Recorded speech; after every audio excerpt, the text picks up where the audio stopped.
There was a shape in the stars. It hadn't been there yesterday. No registered warp signatures.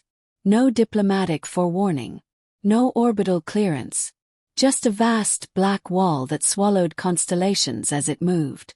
Senator Vec Thalern stood at the edge of the Senate Hall's viewing dome, 4 fingers pressed lightly against the transparent alloy.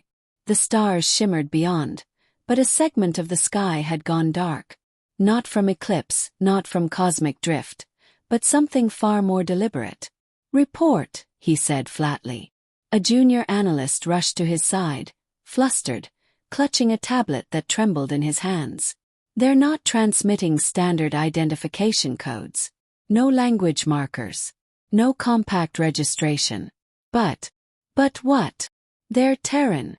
Thalern's eyes narrowed. "Impossible." The word left his lips with the cold certainty of someone who'd buried the past and had no intention of digging it up. He turned from the dome, Cape whispering behind him. Across the chamber, a hush had settled over the gathered senators. Dozens of species, hundreds of representatives, all focused on the same unspoken question. Could it be true? The central AI sphere descended from the ceiling, glowing faintly blue. Unidentified fleet now in geostationary orbit over Altraxis. One ship has broken formation, vectoring toward the spire of Accord. Estimated time of arrival: 3 minutes. Whispers erupted. No diplomatic envoy. This violates neutrality codes. We should scramble defense grids. Quiet, Thalern barked. The chamber fell silent. Our protocols remain intact. No hostile action has been taken. But sir, the analyst said quietly, they didn't ask permission to enter orbit. They didn't have to. Thalern's fingers curled behind his back. The landing platform extended from the base of the spire, a gleaming sheet of white metal etched with compact insignias. Storm wardens lined the sides, a ceremonial guard, armored, armed, and for the first time in centuries nervous. The Terran ship descended slowly, almost lazily. No sound. No thrusters. Just cold, effortless movement. Matte black plating. Geometric, sharp, brutalist. It landed with surgical precision. No gangway lowered. No diplomatic crew emerged. Then the hull split, clean and silent. One figure stepped forward. Human. Female. Clad in deep obsidian armor laced with silver veins like lightning trapped in steel. Her eyes burned, a faint, unnatural gold. Her expression was unreadable. No entourage. No insignia. No flag. She walked between the guards, her boots striking the metal like war drums. Slow, certain, final. The wind didn't touch her. She carried no weapon, but her presence felt heavier than any blade. In the control tower, Thalern watched the descent with a tight jaw. And her name? Admiral Rhea Solari, the AI answered. Terran designation. No further records exist. He stared at her image on the screen. What does she want? The AI paused. It is unclear. However, she did send a message. Thalern turned. Play it. The chamber's walls dimmed. A single line appeared in pulsing red. We speak not for Earth. Earth is gone. We speak for what rose from its silence. The Senate Hall's central dais shimmered as Rhea Solari entered. She moved with mechanical grace, each step echoing in the circular chamber. No guards stopped her. No delegate moved. Only eyes followed. She stood at the center, raised her gaze, and for a moment, just a moment, the room felt cold. I won't waste your time, she said, voice calm, smooth, devoid of ceremony. You know what's above you. You know who we are. A hiss of breath from somewhere in the audience.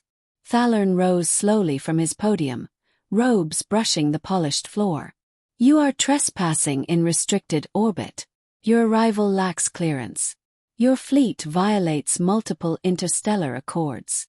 Rhea didn't blink. So did your embargo. So did your silence. A ripple of unease passed through the room. Thalern's voice tightened. Earth's withdrawal from the compact was voluntary. Your species. Was suffocated, she interrupted. Cut off. Quarantined. Our satellites blinded. Our trade blockaded. Our pleas unanswered. Another silence fell. He'd expected anger, perhaps threats. Not this calm accusation delivered with surgical precision. She continued. You erased Earth from your records. You told your citizens we destroyed ourselves. And now, 3 centuries later, you look up and pretend surprise. Earth is gone, Thalern said, recovering his poise. What you represent is a phantom. Rhea's lips didn't move, but something in her eyes flickered. Earth is gone. You made sure of that. We are what you left behind. Children raised in silence. Scientists trained in exile. Soldiers born in void. Thalern scoffed. And what do these orphans want? Revenge. She stepped forward once. Not fast. Just close enough for her words to slice cleanly. Recognition. Now the murmurs returned. Louder. Rhea turned slowly, scanning the tiers of delegates. We are not here to negotiate. We are here to remember. And to remind. Of what? Thalern demanded. She looked directly at him. That fire forgotten does not die. It waits. And with that she turned. Her boots echoed again as she walked from the chamber, leaving a silence more deafening than before. Above, in orbit, the Terran fleet did not move. Simply remained. Watching. Unblinking. Unyielding. Waiting. The doors closed behind Rhea with a soft hiss. The corridor beyond the Senate chamber was polished, sterile, built for order, not warmth. High above, beams of diffused artificial sunlight painted pale lines along the walls, trying and failing to soften the spire's coldness. She walked alone. Always alone. Her neural comlink flared silently. The voice of the TNS Resolute's command AI, ARCS, spoke in her ear. Calm, genderless. The Senate is processing your presence. Their data networks are fluctuating. Internal communications show elevated stress levels among key delegates. Good, she replied. Let them feel it. There was a time when humans sought peace in their voice. Diplomacy. Harmony.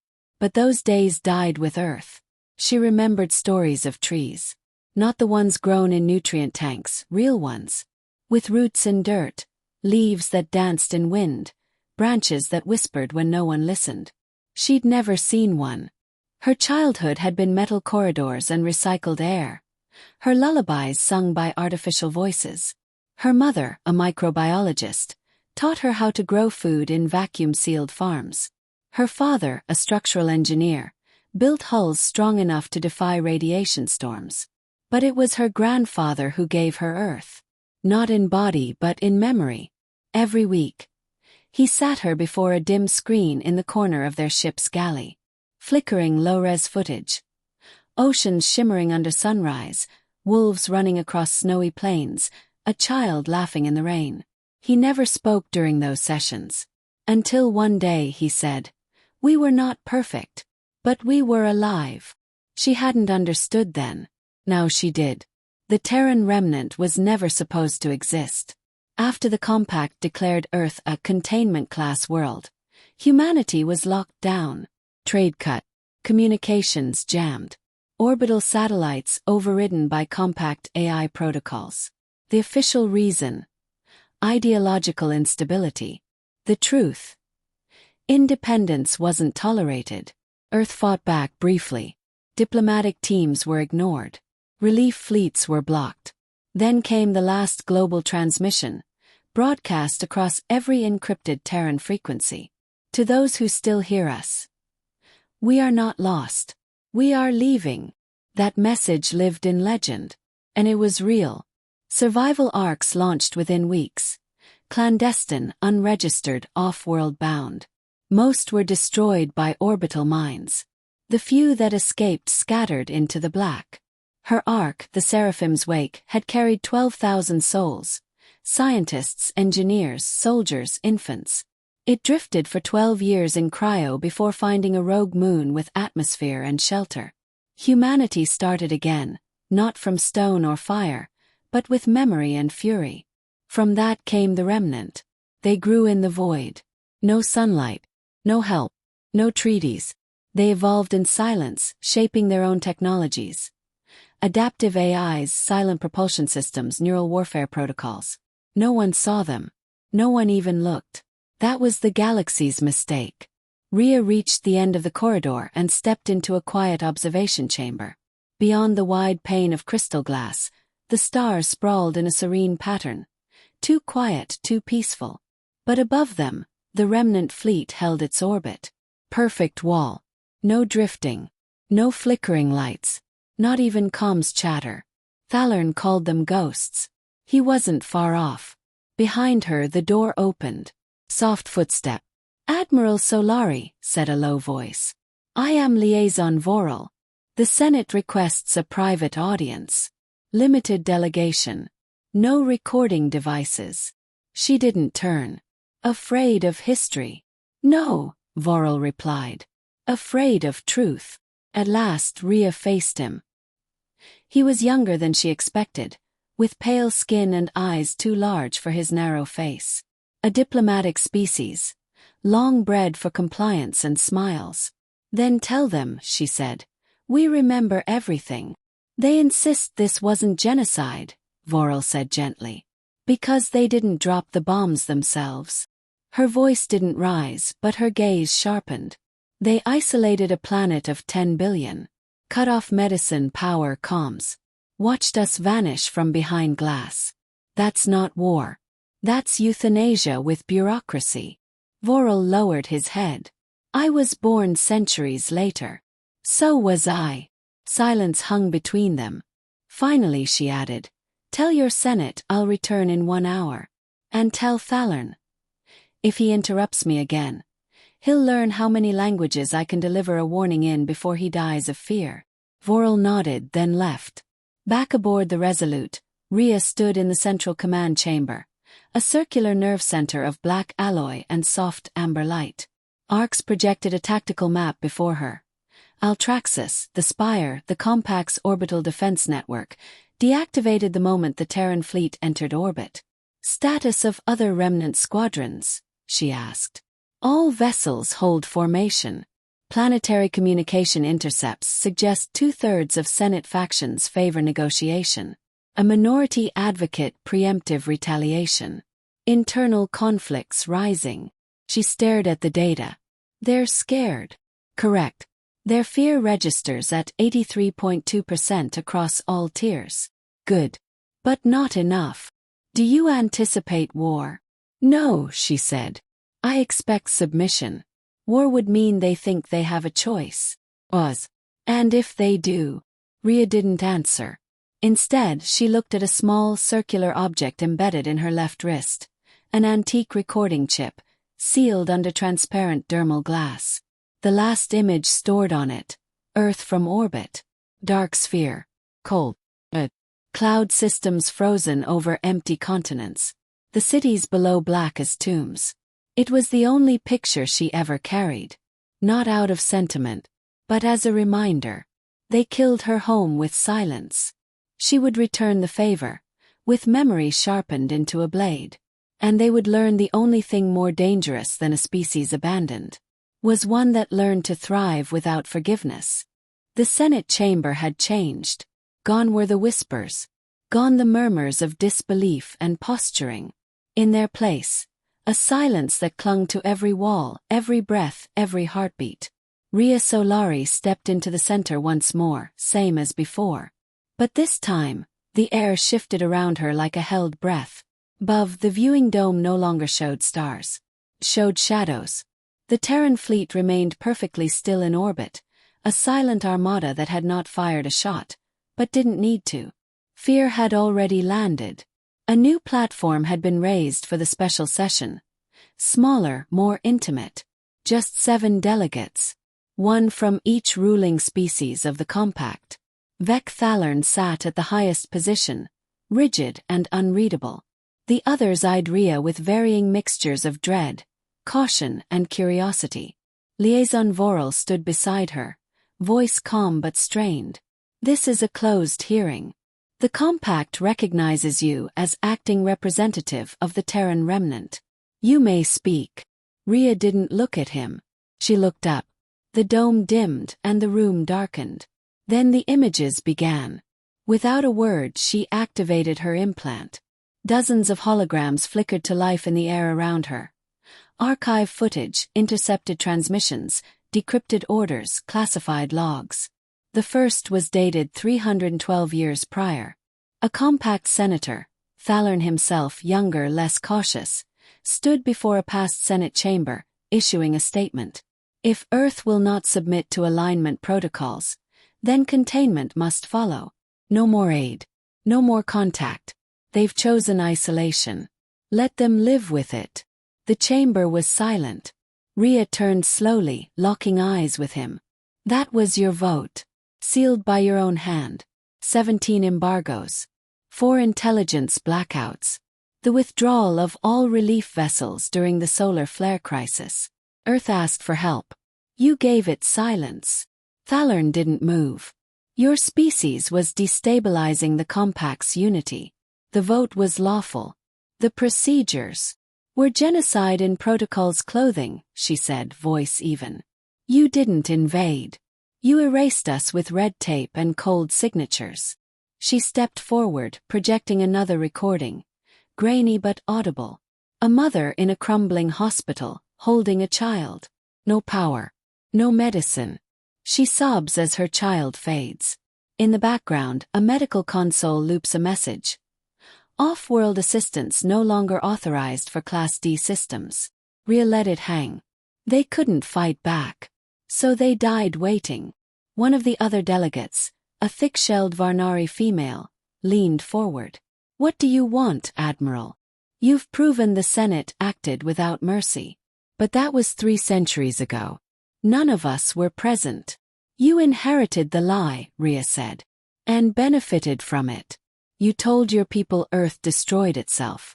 That we were a warning. You buried what you did and built your peace on the ashes. Another image replaced the last. Satellite footage of Earth's surface a decade after the embargo. Megacities dark. Oceans drying. Ships rusting in decaying docks. Rhea paused. Then she whispered almost gently. We didn't die. Not all of us. A projection of the Seraphim's wake. A human ark ship, floated above the chamber. Black, angular, scarred from atmospheric burns. Some fled. Into dark space. No allies. No coordinates. Only hope. We found nothing waiting. No planets. No aid. Just black and silence. The image shifted again. Records from the remnant's early years. Zero-gravity birthing stations. Children learning to read from ancient Earth texts. Adults working in sealed domes under alien stars. We endured. We adapted. And we never forgot. Another senator, a serpentine diplomat from the Curulin systems, spoke softly. What would make this right? Nothing, Rhea said. You can't undo what's done. But you will name it.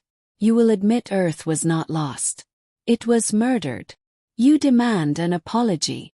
She shook her head. I demand history corrected. I demand reparation for every survivor. Every ark that drifted alone. Every voice that died unheard. Thalern stirred. And if we refuse? She looked at him again, this time her voice carried steel. Then you'll answer to the thing you created. Rose. Your words are moving, Admiral, but the law is clear. The compact holds sovereign right over member systems. Earth chose non-compliance. Containment was the only peaceful solution. Peaceful. She raised a hand. The lights shifted again. This time, it was a video from Earth's final hour. Dozens of orbital satellites detonating in sync, frying the upper atmosphere. Energy signatures unmistakably compact in origin. A silent sunrise of artificial fire. Those were your machines. The chamber froze. Rhea's voice dropped low. You didn't quarantine us. You sterilized us. Thalern's face finally cracked. That footage is forged. It was taken by a remnant ship still in orbit. Long-range lens. No filters. No enhancements. She turned to the others. Our fleet is not here to conquer. We're not looking for war. But if you choose silence again, if you pretend this is ancient dust not worth remembering, we will remind you what silence costs. Another senator, young, feathered, barely masking his panic, spoke up. What if some worlds refuse to acknowledge you? Some factions still believe humanity is unstable. They're not wrong, she said, her gaze cutting sharp. We are unstable. We grew in the dark. Built weapons we hoped never to use. Taught our children that memory is a weapon, and history a map of betrayal. She stepped closer to the platform. But we learned patience, precision, and restraint. That's why your spire still stands. No one responded. She let the silence burn for a moment longer, then nodded once. I'll return in 12 hours. By then I expect consensus. Truth, not comfort. And then she turned and walked away, leaving only her words behind. Above, the Terran fleet waited. Not moving. Not threatening. Just watching. Just remembering. The clock began ticking the moment Rhea left the chamber. 12 hours. No threats. No ultimatums. Only the cold weight of truth dragging the Galactic Senate into a reckoning it had spent 3 centuries avoiding. Outside the spire, ships continued to arrive. Not just Terran. Observers from neutral systems, trade syndicates, independent war clans. The stars above Parliament became crowded. Civilizations that once scoffed at the name Terran were now watching, waiting, measuring the compact's response. Inside, the atmosphere was tense. Thalern stood at the central console of the emergency war room beneath the chamber. His aides moved silently, eyes low. Every display showed one thing: the Terran fleet, still idle, still silent. I want their fleet profiled again, he said. We've already run diagnostics, sir. 37 capital ships. Estimated firepower exceeds pre-war Citadel armadas. Their hull configurations are. I don't care about estimates, he snapped. I want weaknesses, deployment patterns, fuel lines, any hint of vulnerability. The aide hesitated. They're flawless, sir. No visible inconsistencies. No exposed ports. Their formation hasn't shifted in 19 hours. Thalern turned to the tactical wall, watching the ghost-like silhouette of the flagship, the Seraphim's wake. That single ship could likely level the spire and still escape with 80% of its fleet. And yet they hadn't moved. That frightened him more than if they had. Above the city, Rhea stood aboard the Seraphim's wake's command deck. The chamber was dark, lined with obsidian and gold, an echo of Earth's long-forgotten cathedrals, reimagined in steel. Lights pulsed in harmony with the ship's AI, a soft rhythm like a distant heartbeat. Are they preparing retaliation? Asked Captain Alex Narine, her voice barely above a whisper. Rhea didn't answer at first. She stared at the main screen, still focused on the spire below. They're debating truth like it's an opinion, she said finally. They think they can logic their way out of guilt. They won't apologize, Narine said. Not really. Maybe a token statement. A resolution. Nothing that costs them. They don't understand, Rhea murmured. This isn't about vengeance. It's about memory. If they won't speak the truth, we'll write it into the sky. There was silence between them for a moment. Then Narine spoke again. We have their encryption now. Should we broadcast the archives? Rhea considered.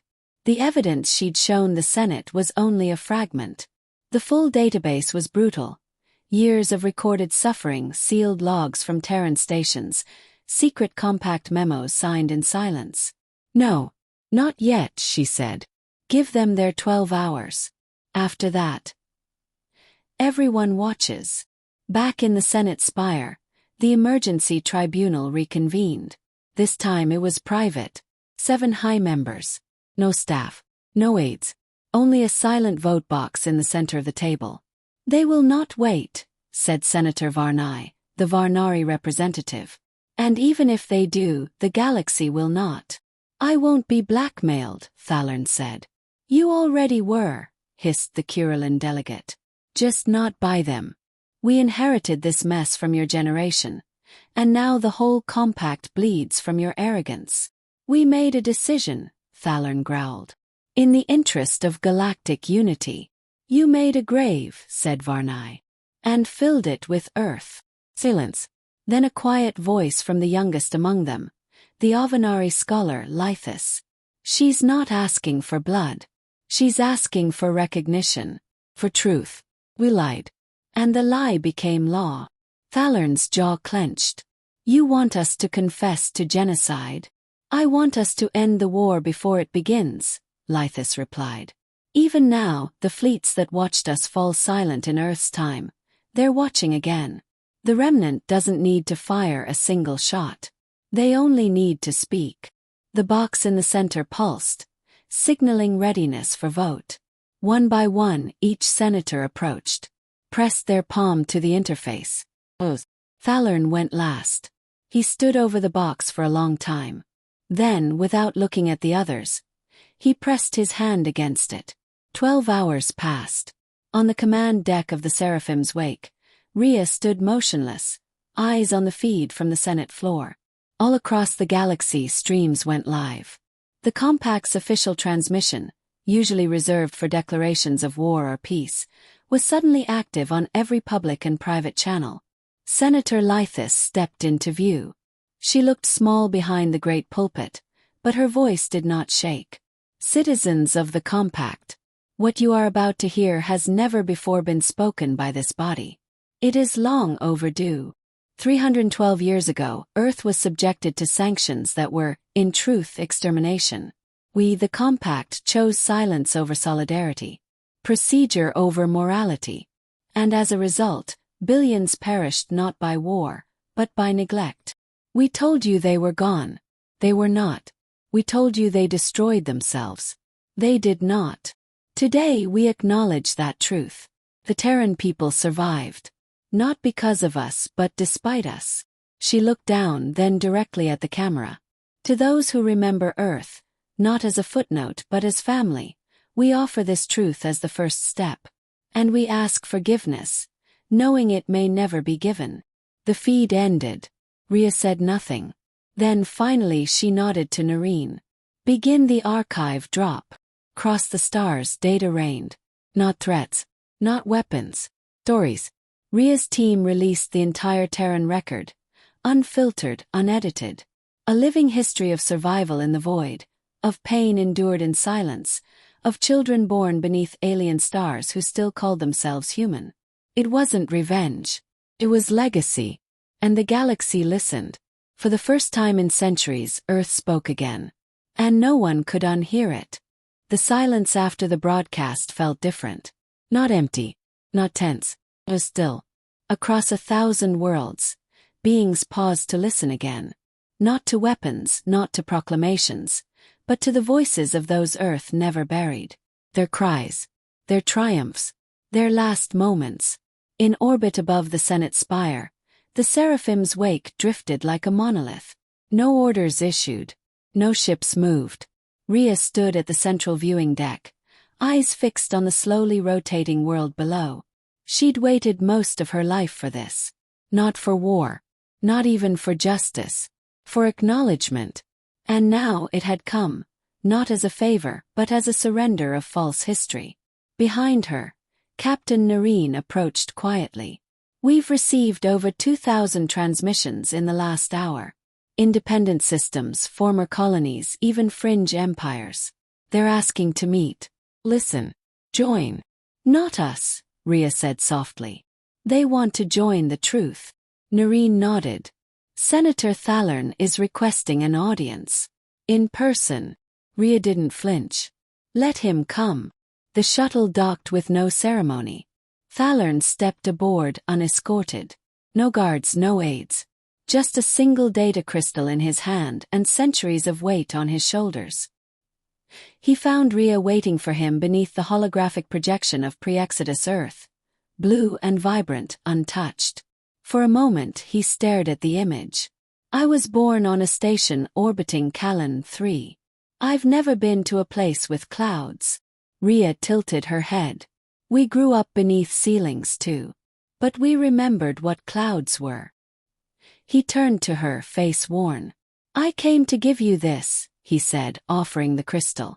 It's the full Senate archive, everything from the pre-sanction years. Sealed deliberations, the votes, the internal warnings we ignored. She took it but didn't thank him. I don't want your secrets, she said. I want your admission. You have it. No, she said, voice sharpening.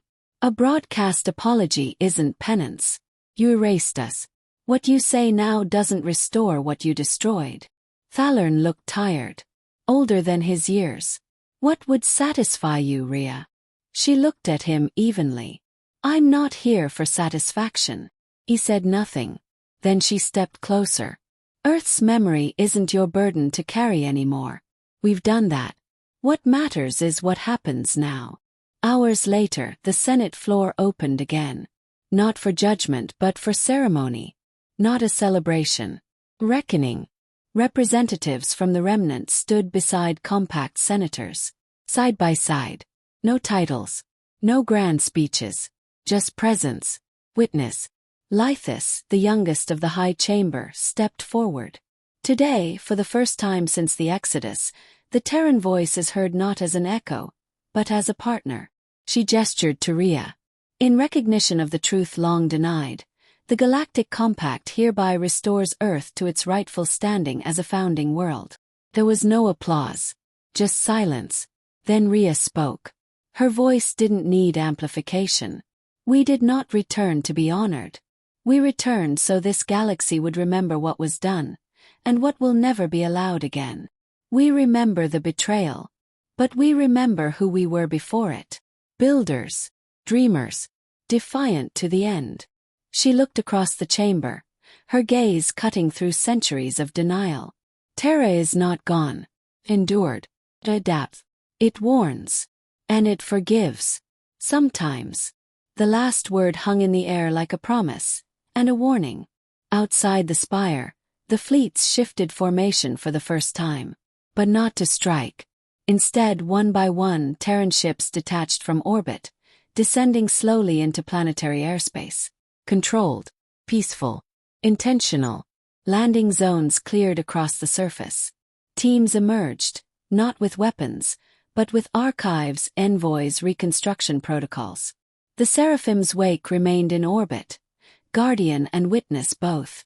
Across the galaxy, former colonies once choked by compact silence lit their skies with Terran signals. The starless places bloomed again. The truth had taken centuries to resurface. But now it was loud, indelible, and unafraid. Somewhere on an abandoned outpost, a child opened a broadcast feed and saw an Earth flag waving in a ruined city, restored by Terran engineers. On a mining moon, a former smuggler wept as she saw a face like hers speak in a language no one had dared to teach in decades. In the deep reaches, a pirate king ordered his fleet to stand down after watching the Terran records of Earth's last days. No battles. No demands. Only memory. Life. Later, aboard the Seraphim's wake, Rhea stood before a small garden dome. Earth soil, earth plants, grown in star-fed light. She let her fingers brush the stem of a sprouting olive tree. Nerine approached quietly. They'll never fully understand what they did, she said. No, Rhea agreed. But they'll remember now. And us. Rhea smiled faintly. We're not ghosts anymore. Behind her, a hologram bloomed, Earth as it was. Then Earth as it is now. Orbital cities, scattered habitats, a scarred but living world. Beginning. Not a return to what was, but a forward march. The galaxy had finally asked what happened to Earth. And Earth had answered.